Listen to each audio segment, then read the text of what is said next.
नमस्कार।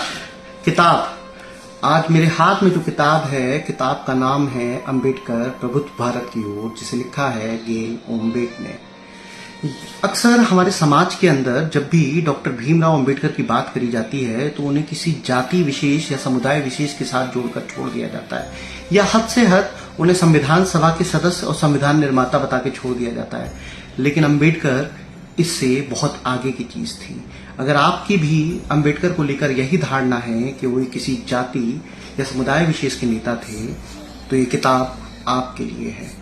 ये किताब सिर्फ और सिर्फ अंबेडकर साहब की जीवन गाथा नहीं है, उनकी बायोग्राफी नहीं है। ये किताब एक विचार यात्रा है। ये किताब आपको अंबेडकर साहब को एक नए दृष्टिकोण से देखने का मौका देती है।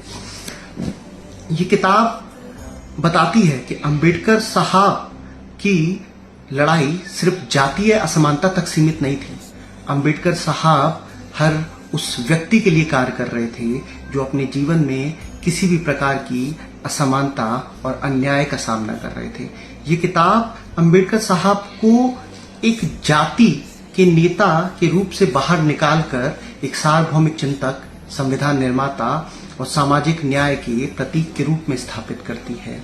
ये किताब हमें बताती है कि अंबेडकर साहब सिर्फ सामाजिक न्याय के पक्षधर नहीं थे, वो आर्थिक और राजनीतिक न्याय की भी बात करते थे। अंबेडकर साहब सिर्फ जातीय असमानता तक नहीं सीमित थे, वो बात कर रहे थे उस दौर में महिला के अधिकारों की, वो बात कर रहे थे किसानों की समस्या की, वो बात कर रहे थे मजदूरों की दिशा की। यदि आज तक आपने भी अंबेडकर साहब को सिर्फ एक जाति विशेष के नेता के रूप में देखा है, तो मेरा मानना है आपको ये किताब पढ़नी चाहिए। गेल ओम्बेक साहब की शैली बेहद शोधपरक है। अंबेडकर साहब के विषय में तमाम बातों को करने के लिए उन्होंने ऐतिहासिक तथ्यों का इस्तेमाल किया है, ऐतिहासिक घटनाओं का इस्तेमाल किया है।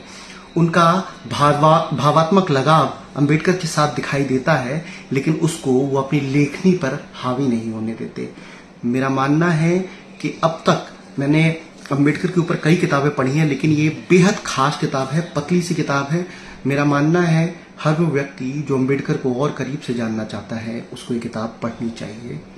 धन्यवाद। पढ़ते रहिए, जिंदा रहिए।